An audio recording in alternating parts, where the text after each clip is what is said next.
like that. Definitely. Good afternoon, everyone. This is Rich Swerbinsky with the Mortgage Collaborative here with the Rundown with Rob and Rich. We just went live. It's not even 3 Eastern, so we'll give everybody a minute or two to get logged on, and then we'll go ahead and get started. So, Rich, what would you want to talk about if we weren't live? If we weren't live, ooh. Cavaliers? Yeah, any sports conversation, any sport, any team, you can rope me into a conversation. That's an easy one. Sports, craft beer, the stock market. Wow, it's good. It's, Paul, we're happy to have you on board. A couple of weeks ago, we had Tracy King Donadio, and she was always flaunting her hair. Right. So you fit right in here with the, I'm sure you use the same protein enhanced conditioner that Rich and I use. Yeah, I think we're all kindred spirits, right? It's kind of, it's flowing. It looks pretty good. Yeah. Not a lot of hair. I only buy hair care products that have English and French on the label. I figure they must be good that way. I think so. Cool thing is, I kind of. Rich Swerbinsky with TMC here with the Rundown with Rob and Rich. Still see a bunch of people getting logged on, and we'll get started in about 30 seconds here. Mm-hmm. Paul, what were you going to say? It just kind of got away from me there. Managing my own hair care products. I kind of make my own. I'm coming out with Pauls instead of Hims. So we'll see how it works. There you go. Hims, I like that stock. Oh, yeah.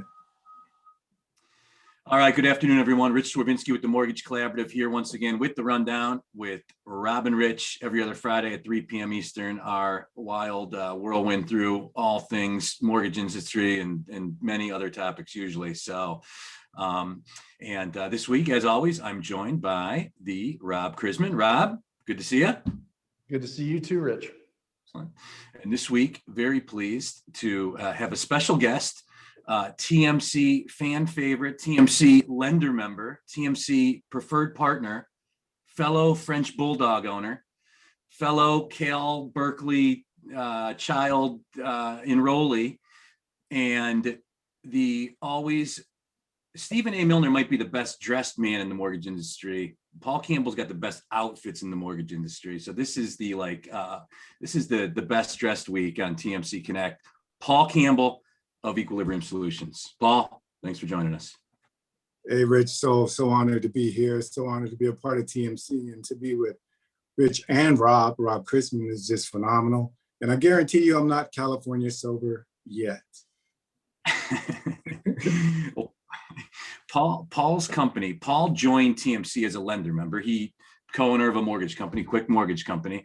And he was so sick of like the ups and downs of the ops unevenness of the mortgage industry. He started a fulfillment services company, I think really just as like a hobby at the beginning. And then a couple of our members started using it and they're like, this guy gets it. And next thing you know, we added you as a preferred partner before I think you were even ready or willing. And you're one of the most adopted partners we have in the network just a couple of years later. Well, I tell you, it was a little bit scary at first. We were in Atlantic City, Nishit Parikh and I, and we were sitting in a round table of CEOs. And the challenge was, and it was just 2 short years ago, the challenge was, costs are getting more expensive. Volume is kind of going away. And there was a lot of help. People needed help with variable costs, overall origination cost structure. And so Nish and I sat back and said, we've got an operation out in India, grow it, see what we can do. Let's be a partner. Let's be a friend. And you're right. You're so right, Rich. We got started and it was kind of a hobby. It was kind of like, let's put it together. And lo and behold, we got a refinance boom and we started helping partners out. And then we got to the point of capacity and we started really having to be strategic in what we do. And we got through the pandemic. And what's really super cool is we got a lot of folks through the pandemic, a lot of homeowners, a lot of refinancers, a lot of lenders, and we really grew exponentially. So love the growth. Love TMC. I mean, it's just phenomenal everywhere I go. It's just great. I love being in all events. And believe it or not, Rob Chrisman helped out a ton with the blog and letting us be a part of that. It was a small fee, but it was totally worth it.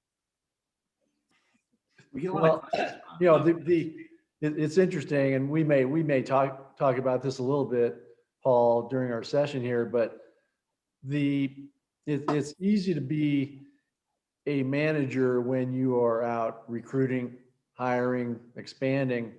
And, you know, a lot of people went into 2020 thinking that the opposite was going to happen. You know, we're going to have to lay people off. We're going to have to contract and so forth.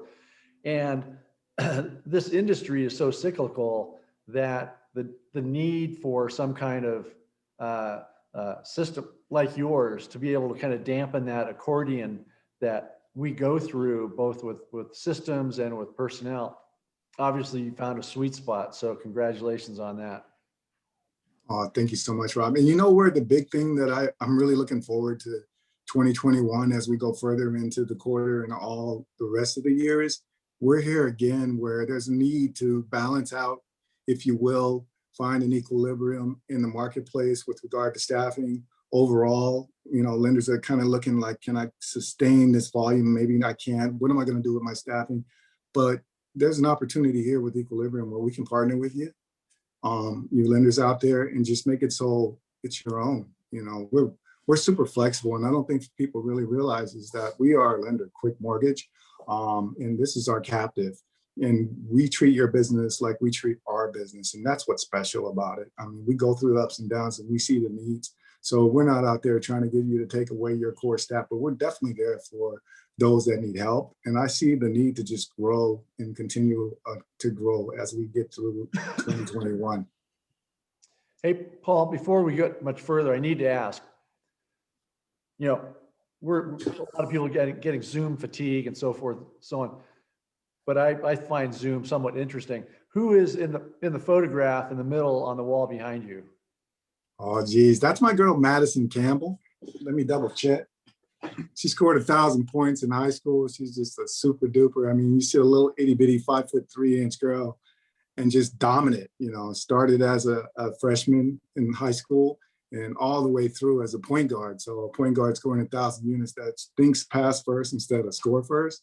It's pretty awesome. Really proud of her. And she's on her way to Berkeley. She finished her first year, you know, on Zoom in a virtual world, you know, driving me crazy every day because we're together. But nonetheless, I really love the time that we're getting to spend together. And we just went up to Berkeley, and I can't think of a better place for her to be because it just totally fits. There you go. All right. Congratulations. Thank you, sir. Cool. This is the rundown with Rob and Rich with special guest Paul Campbell of Equilibrium Solutions this week. And as always, we want and usually have a very interactive program. Encourage your questions, comments, thoughts, feedback, jokes. We welcome substantive and just completely inane comments and notes throughout the program. So anything you want us to talk about or you want to react to, just pump it in the chat or the Q&A. And if it's not too offensive, we'll voice it aloud. So Rich, leave the inane comments to me. All right. All right, well, where do we start? There's so much going on right now in the mortgage industry. We're joking. I send out just like, we don't script this program, if you couldn't tell by watching it very, very sternly, but I do send out like a list of potential discussion topics. And, I sent it out to Rob and Paul and, immediately got like 3 jokes back about how, we would need 7 to 8 hours to get through all this. But Rob, let's start with the CFPB proposed foreclosure ban until 2022, and they've put this out for comment, so it's not like it's official yet. The notable part here is that it doesn't even matter if it's COVID related. And I know, at TMC, we have several different working groups of like industry professionals that we've cultivated over the years. We have a servicing professionals working group that actually was our first working group we started 3 or 4 years ago. I know this group was reply all commenting about it. And, there's obviously good intentions for this, but there's also the other side of it.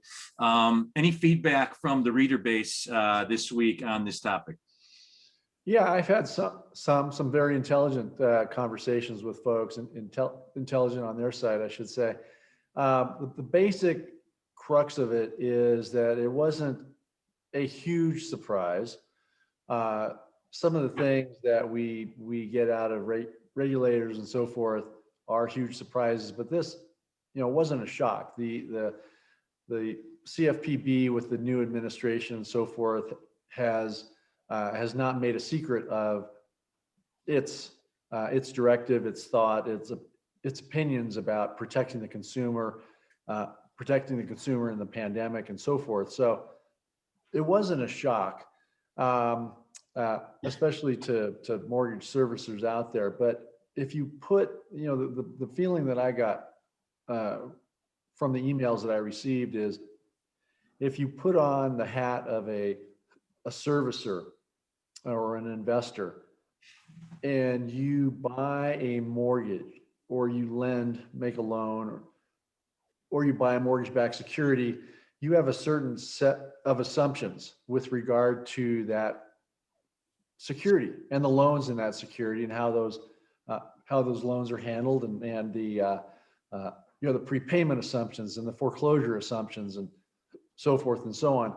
And when the CFPB comes out with something like that, a proposal, and you're right, it is just a proposal at this point, but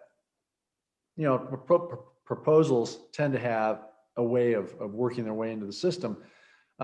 When you come out with a proposal like that, it throws off the assumptions that mortgage-backed security owners have.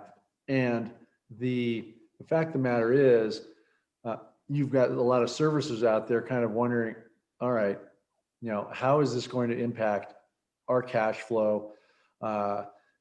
If a borrower isn't making their payments, who's going to come up with the payments? Because investors expect payments with some securities.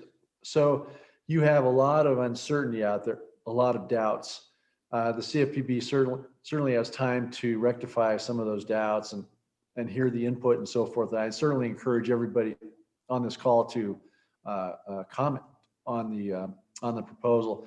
But I think that overall, this industry has done an amazing job of continuing to help consumers regardless of what we get thrown at us. Whether it was the CFPB from 5 or 10 years ago, TRID, some of the moves that Mark Calabria is making, and now this, we'll survive as an industry, and borrowers will always want to own homes and so forth and so on. So I think that the devil's going to be in the details. That's the message I got this week from my emails. Interesting.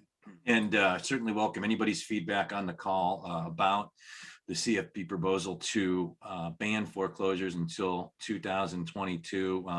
Paul, how did you react when you saw the news come across the wire this week? I just looked at it as a kind of apropos, right? We're in a situation where we're trying to keep the market held up, basically. Rates are favorable, but they're going to go up. Housing prices are escalating at a very high rate. A lot of folks out there are still challenged in the marketplace with regard to jobs. So, the ban until 2022, it's a challenge for us for sure. In the fact that it won't allow more inventory into the marketplace, but it's probably the right thing to do.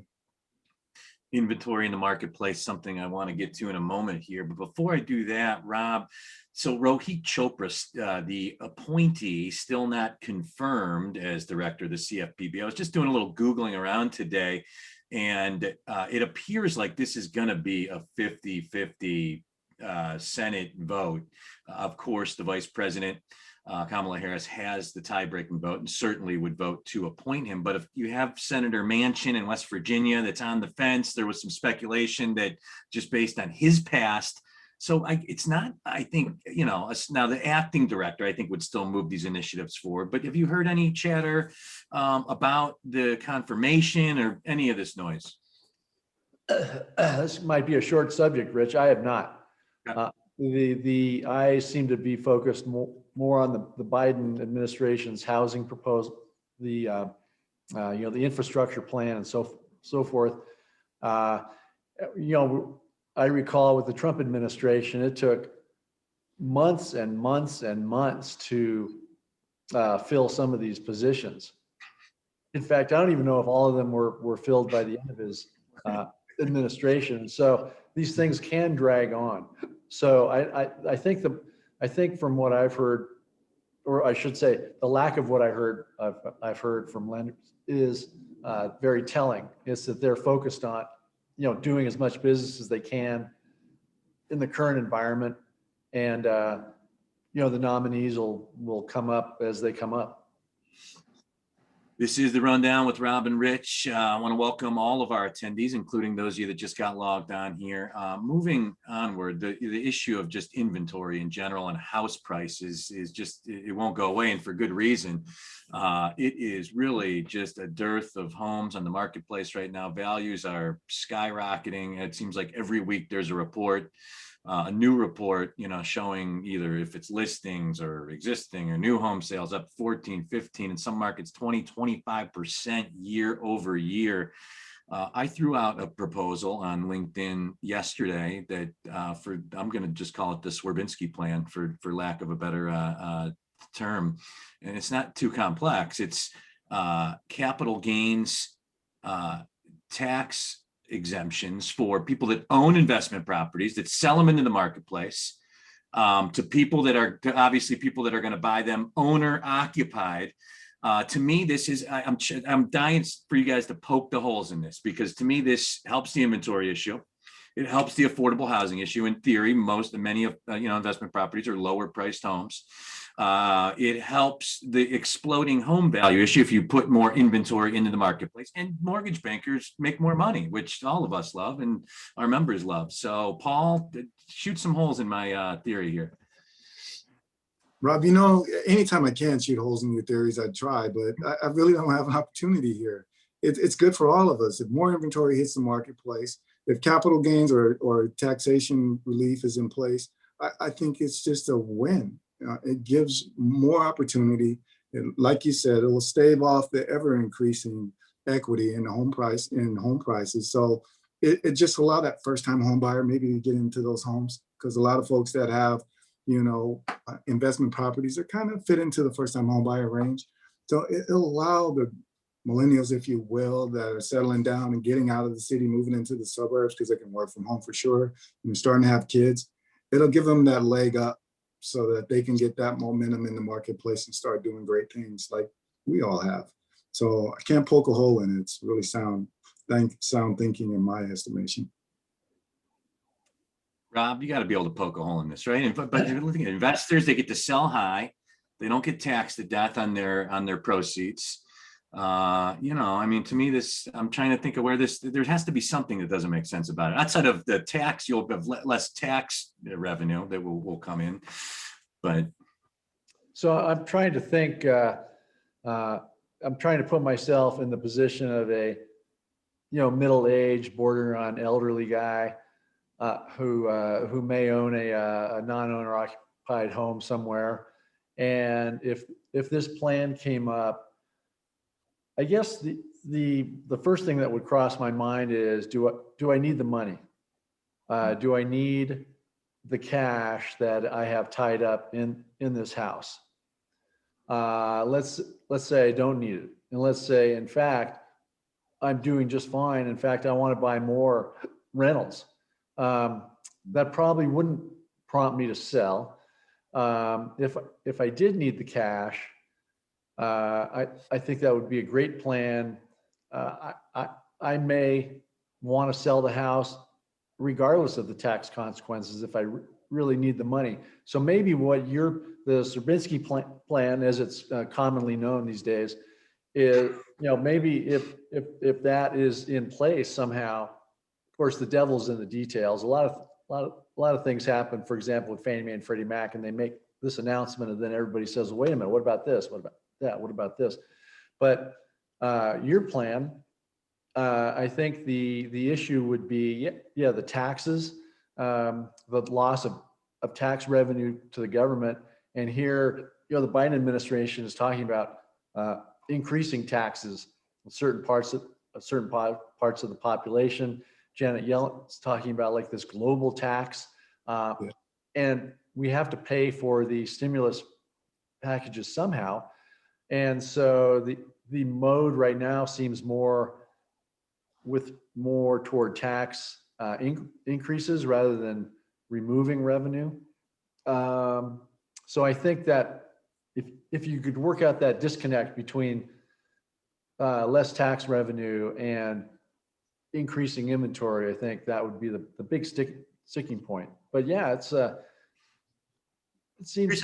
Here's how I would argue against the less tax revenue thing, though. I mean, like, these stimulus, it's obviously we had to do some stimulus payments to get through the pandemic, but we all know many people that got stimulus checks that were still working, didn't need it, so on and so forth. Not saying we shouldn't have done it, but it was, according to a lot of commentators, an inefficient use of government capital.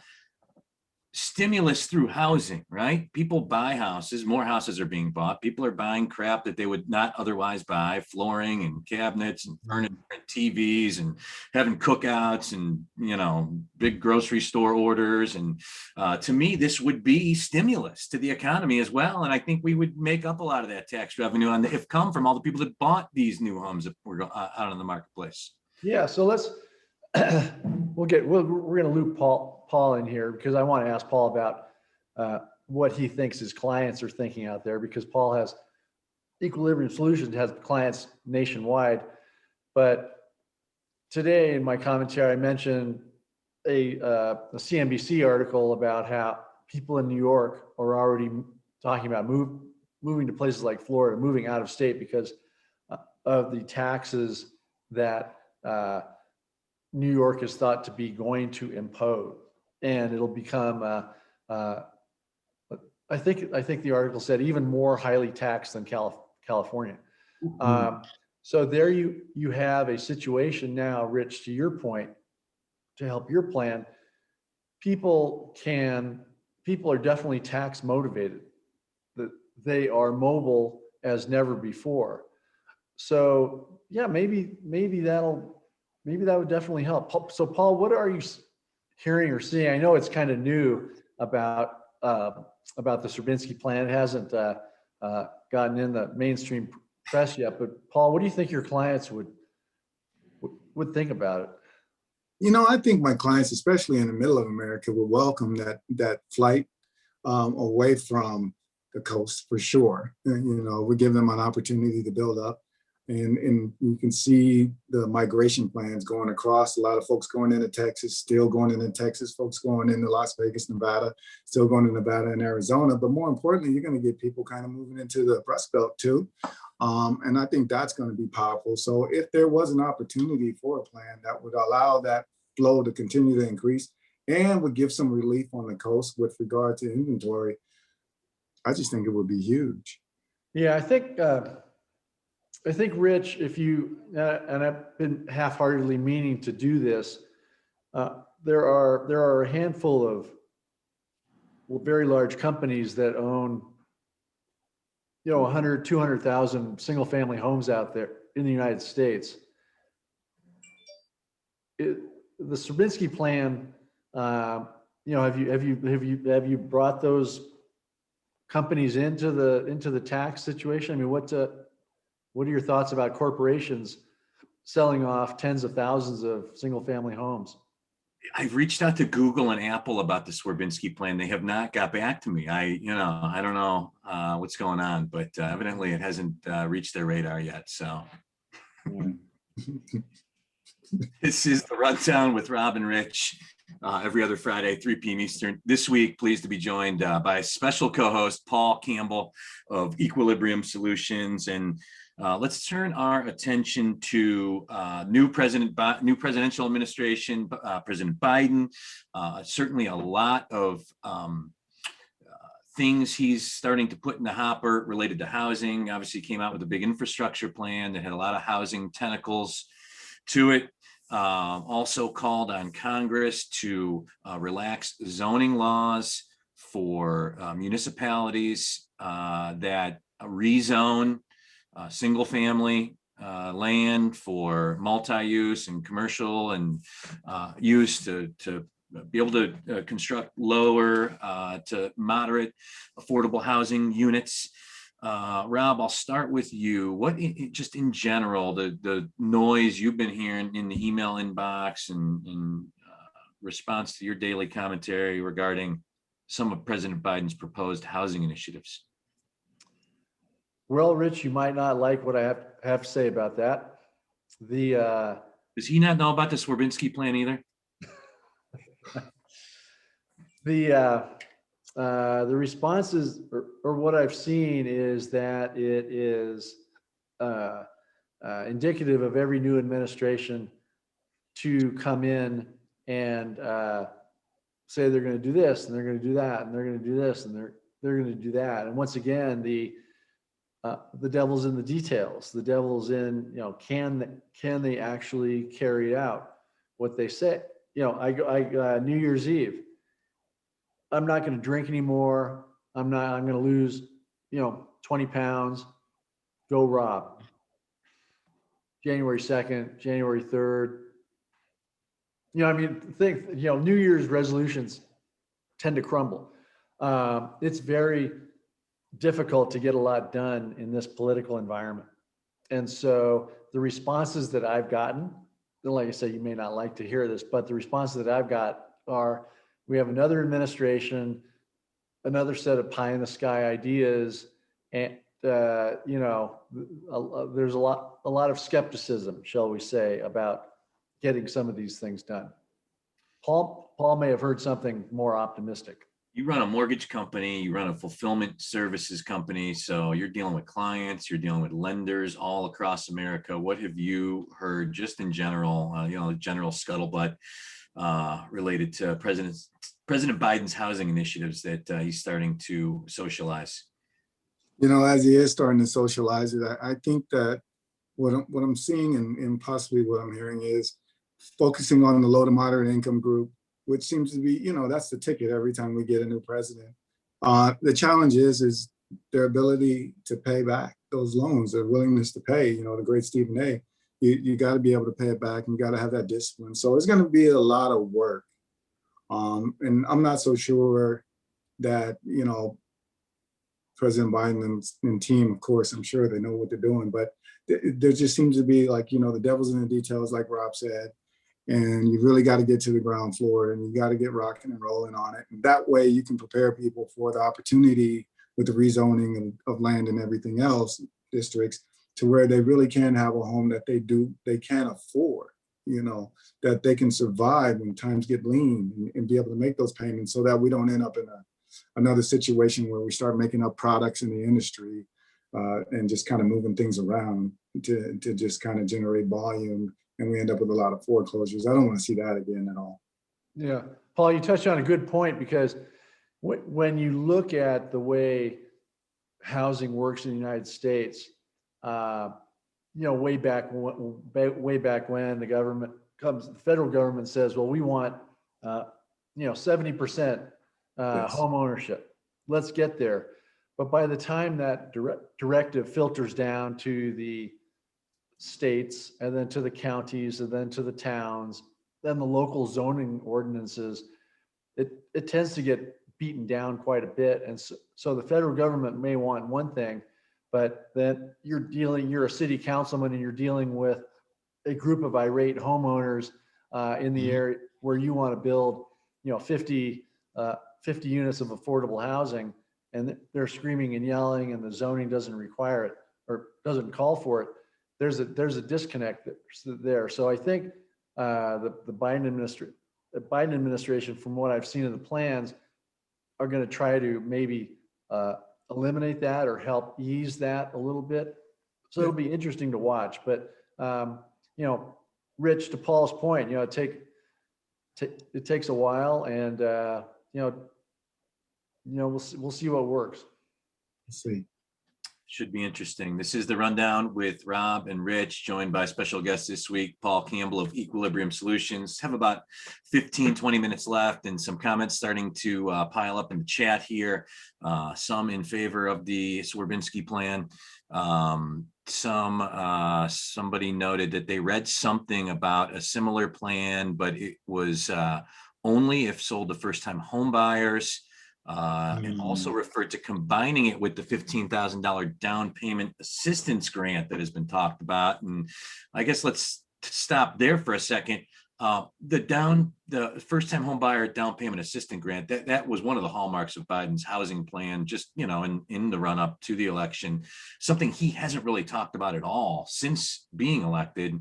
And I think that's because it's dangerous right now. I mean, it could potentially, I've read pieces from people smarter than me saying it would only exacerbate the inventory issue and the affordability issue. And right now, we talk about the inventory issue all the time, but the barrier to home ownership, rates I know have come down a little bit as of late, but we have rates are higher, home values are higher. The barrier to home ownership it's just getting higher and higher and higher. So, it'll be interesting to see if there is any talk about that first time home buyer tax credit. I haven't heard anything about it in really weeks. Rob, Paul, have you guys heard anything about it? I haven't heard much about it at all, but I do know large banks, not to plug them, but they've had down payment assistance programs for years, years and years, $5,000, $10,000, up to $25,000 some. So that really is nothing new. And the impact is great for those that, have access to those funds, those that qualify. I think it's huge, but I'm not so sure what kind of vehicle they're going to roll out, who they're going to, kind of like the PPP loans, right? So are you going to give this group of entities the ability to have these federal funds and they're going to manage it and march it out? I don't think that benefits the IMB. So I'd be really, really interested to see if there is a down payment assistance program, how it's going to come out and who's going to be the benefactor with regard to who's going to be the administrator of it. Yeah, I would echo what Paul said, Rich. When I talk to people at mortgage companies or people anywhere, and they say, "Well, what's going on?" and one of their common complaints is that they have a group of originators or a group of account executives who will come in and say, "Why can't we have this piece of software?" And then you'll say to them, "Well, we do have that piece of software. We do have that.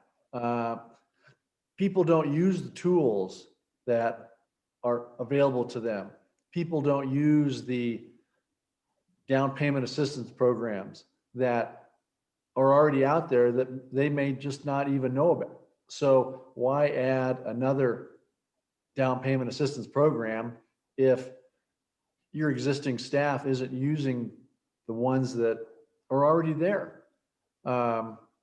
So I think that might be a bit of an issue. It's nice to talk about, but I think some very successful loan officers are successful because they use what they have rather than asking for something new. Did have a question come in the chat. Hey fellas, love the program. This question's for Rob. Rob, to the best of your recollection, how would you compare the Biden administration's affordable housing initiatives with the Lincoln administration's housing initiatives? Rob, any thoughts on the Biden housing plan versus the Lincoln housing plans? The Lincoln housing plan. No, you don't go back. He doesn't quite. Is my parole officer on this call? That was David Kittle that put that comment in. Oh my God, David. Jesus. All right, moving onward here. So the FHFA, we're still kind of in this state of flux with Calabria at the head of the organization, and then we continue to see though the secondary market participants coming into the marketplace with solutions, trying to fill the gaps on the Fannie Freddie, I guess it's still just Fannie, restrictions on second homes and investment properties. Paul, I know this is something in the pre-show conversation that caught your attention. What has been the reaction from your clients and, just as somebody who also owns a mortgage company on this issue? And how do you think this is going to play out? We're probably going to continue to see investors come to the marketplace with non-QM products to kind of fill the void here, no? Yeah, I think it's that old adage. I mean, when one door closes, another door opens. And where you see that 7% cap, folks got to look around because a lot of them do a lot of investment property. But I was on a call yesterday with, I don't want to name names, but with MaxX, my rep, and she was telling me, it's like, we're coming out with more products. And that's what I think is going to become more prevalent. You'll just see more outlets develop as we develop, the ability to get that stuff out there in the secondary market and monetize it, right, in a different way. It just won't have to all go to Fannie and Freddie if Freddie follows suit. So I think that's what we'll see, more product development and more ability to get that inventory, if you will, of opportunity out into the marketplace. There'll be more outlets coming up soon. Rob, and you've mentioned some of these new secondary market products in your commentary, and also kind of weaves in with the topic of the Fannie Freddie, their latest news, the QM patch. Any thoughts on that topic? Yeah, I think that once again, I'm like being, it's tough following Paul on this show. To echo what Paul said, this industry will continue to help borrowers. The question is, how are they going to do that? And when what Paul said about one door closing, another door opening, the industry is filled with some very smart people, very savvy entrepreneurial people who will figure it out. And the industry is also filled with investors who can offer this product. And so you have a lot of money out there, capital, saying, would I rather invest in a 95% LTV Fannie Mae loan, owner occupied, or a 60% LTV investor loan, or a second home of somebody who owns a nice first home? Risk, return, what kind of rate are we going to demand? What kind of return are we going to get from second homes or from non-owner occupied loans? Will it really be much higher? So I think to Paul's point again, it'll be interesting to see whether whether private capital comes in. I've maintained private capital is all that is always more expensive because they want a return. When you talk about the QM patch versus non-QM, and some of the shifts that just came out yesterday from Fannie Mae and Freddie Mac, the industry will figure it out. The industry will continue to help borrowers, and if Fannie Mae and Freddie Mac through Director Calabria's efforts continue to shrink their footprint or limit the amount of product that's coming in their portal, as an industry, we'll find another source. Now, it'll probably be more expensive, and capital markets people will have to earn their pay. They can't just, sell loans to Fannie Mae or Freddie Mac every day. They have to negotiate with some of these other investors that may be coming into the market for some of these products, whether they're non-QM or second homes or non-owner occupied loans. But we'll figure it out. It'll take a while, but we'll figure it out. Agree. The other thing that I've heard some notes on just from our members and other people in the industry over the course of the last week is some of the other proposed Fannie Freddie changes coming down the pike per the FHFA amendments to the agency preferred stock purchase agreements. The $1.5 billion cap on loans sold through the cash window to the agencies in any rolling 12-month period. Had some people a lot smarter than me saying that, hey, if we get the industry consolidation, I think a lot of people in the industry feel like these next couple of years, you're going to see a lot of M&A in the mortgage industry. You got a lot of big mortgage lenders that are really, really hell bent on getting bigger, and that this could really be something that is the biggest issue of all these proposed changes. Just these big lenders needing far more than that cap of loans they could sell the agencies, that product having to go somewhere else, maybe the aggregators not being a solution for one reason or another, and the emergence of, private label or private options in the secondary marketplace that could emerge to satiate that. So is there anything either you guys have heard anything about? I'll let Paul go first. Rob, you're amazing. I really haven't heard about it, but I do recall I was sitting in a room full of executives back in 2010 or so. And, the head of the mortgage company, a really large one, I asked a simple question. I said, do you think the secondary market's going to come back? And she looked at me and she was like, no. And I thought kind of like, boo, I'm an old country white guy. And did I say that? But still, I look forward to the day when we have a very robust secondary market like we once had. We have better products now. We have safer products now. I look forward to competition as well. I'm not so much, I'm small, right? I'm small IMB. I'm a little bit bigger than I was a year ago, but I'm competitive, I'm nimble, and I think there's a place for me. And I don't want to see the behemoths of the world kind of gobble us all up. And matter of fact, I'm looking for M&A opportunities as well. But to the point is, I would love to see a secondary market. I would love us to see us grow and be bigger. I'd love to see liquidity in the marketplace. I'd love to see some new instruments that we can trade upon.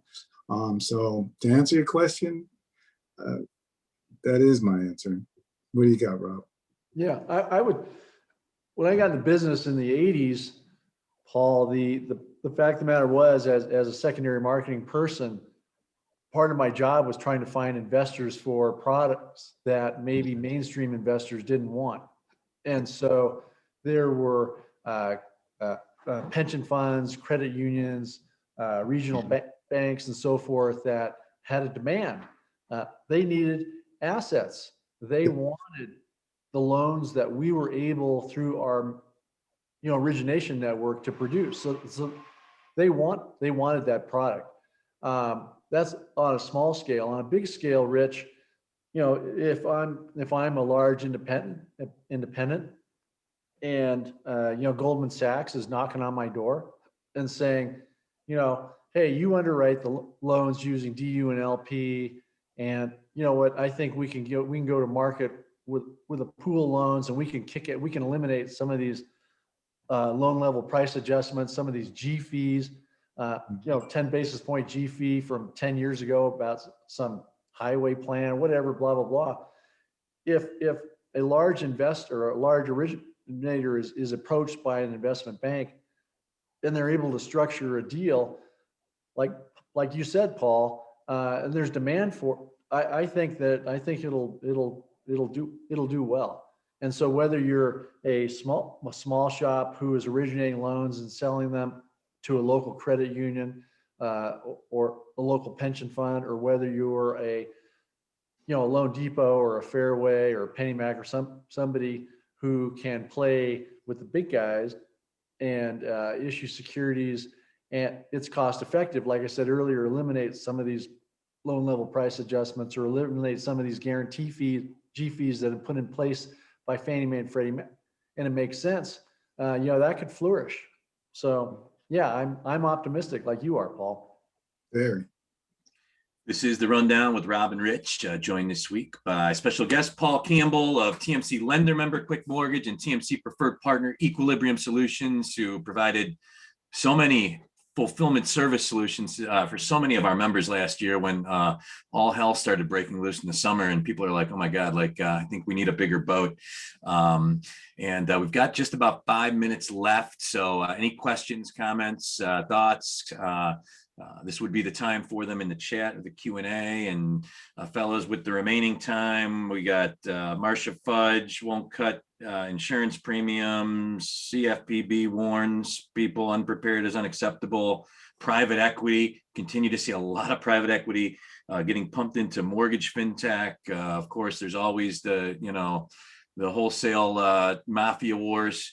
That's always a popular topic with the listeners. Anything in there that has caught your guys' attention as of late?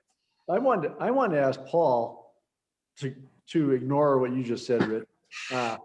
But I want to ask Paul, when you are dealing with a small to mid-sized lender, and I'm talking about an originator doing, 50 or 100 million a month, which is kind of small on the big scale of things. Mhm.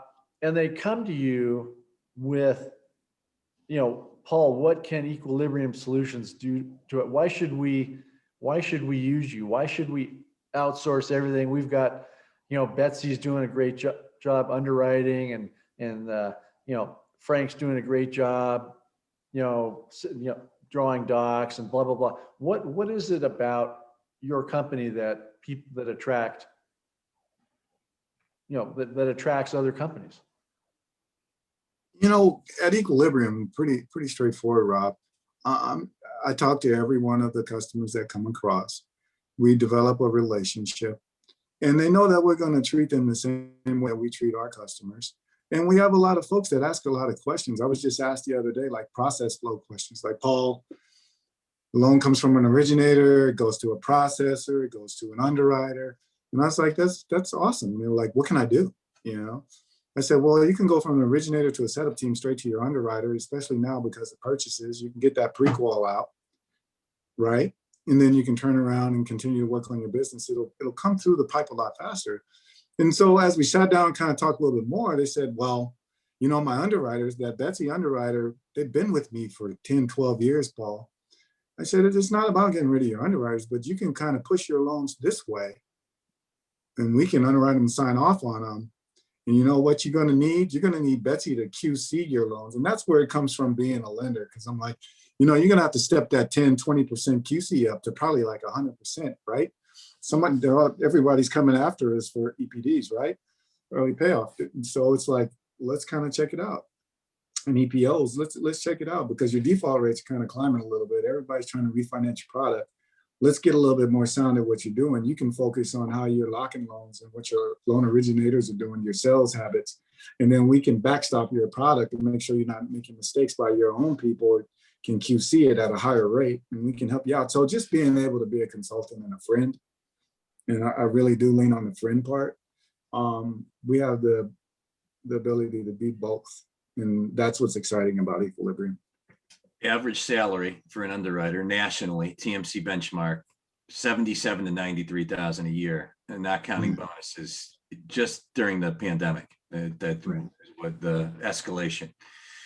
So, and out where you guys are, what are underwriters making in California? Like 250,000 a year With bonus. when Buck I 30, buck 50. lending in Cleveland, I get them good ones for like 60.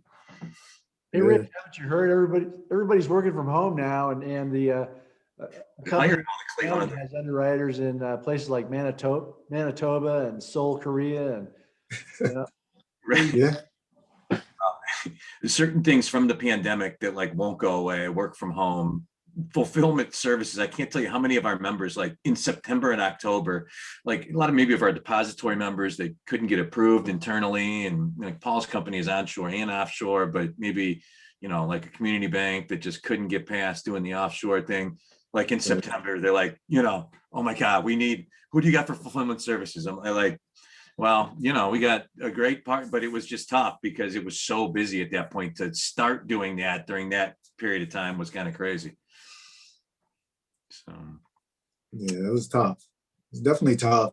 And you see the small depositories and medium size, and we go through a big vendor package, and we're solid, we're rock solid. And we had to grow to be that.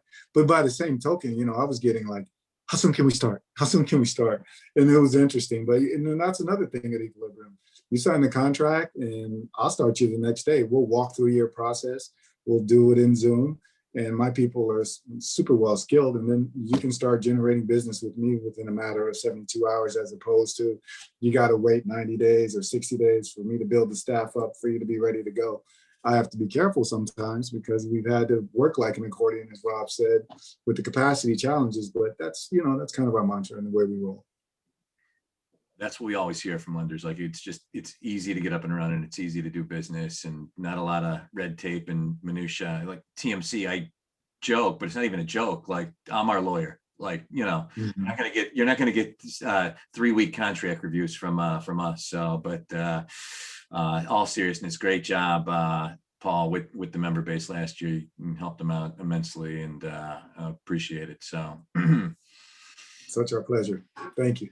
any parting thoughts for the audience as we head towards the weekend? Any weekend plans you guys got going on? Anything exciting? Things are starting to get back to normal a little, right? I got having some family over for a little cookout in the backyard. It's like 70 in Cleveland right now. So anything Balmy. San Diego weather? Yeah. I don't know, Rob, what you got going on this weekend? You know, this is gonna sound, I'm gonna put on, some people call me Eeyore. You know, it seems like Fridays are kind of like Saturdays, or kind of like Sundays, kind of like Mondays. I don't have when Rich threw that question out there, I had to think, I'll probably go for a couple good long bike rides. You know, spring weather out west. It's a great time to be on a bike. Maybe play some tennis. So Nice. try to get outdoors. You in Reno still, or are you back in San Fran? I'm in Reno for this phone call, Your Honor. Background's always different. So you know, you had the sperm sculpture, the other. That's part of that when you sign on to the witness protection program, They move you around a lot. not to remain in one place for too long. Paul, lovely San Diego. Any weekend plans? You know, we got a couple standing plans. My wife and I, we work out with a group, and it's a really small group since COVID, kind of like a Spartan training on Saturday. And then on Sunday, my wife and my daughter and I, we got our walk up to like 5 miles up in the foothills and mountains and everything. And just to be able to share with her before she goes off to school in April is just huge. And you know, we're big Avengers fans, and Hawk and the Winter Soldier, you know, that's out tonight. It's going to be a booming episode. So we're going to watch some TV. We're going to get out in some sun, and we're going to eat really, you know, we're going to eat well. My daughter likes to cook, and it's fun. Bike rides and tennis and Spartan training, and all I'm doing is drinking this weekend. You guys are making me feel bad. So not that I'm still gonna knock down 12 in a couple shots for sure. Excellent. Well, as always, very amusing and fun and insightful conversation. And Rob, as always, appreciate it. Of course. And Paul, really enjoyed having you on this week, and thanks for joining us. Thank you so much. All right, Rich. Take care. Yeah, it's all our attendees, every other Friday, 3 p.m. Eastern, the rundown with Rob and Rich. Until then, we will see you next time, and have a great weekend, everyone. Take care. Nice.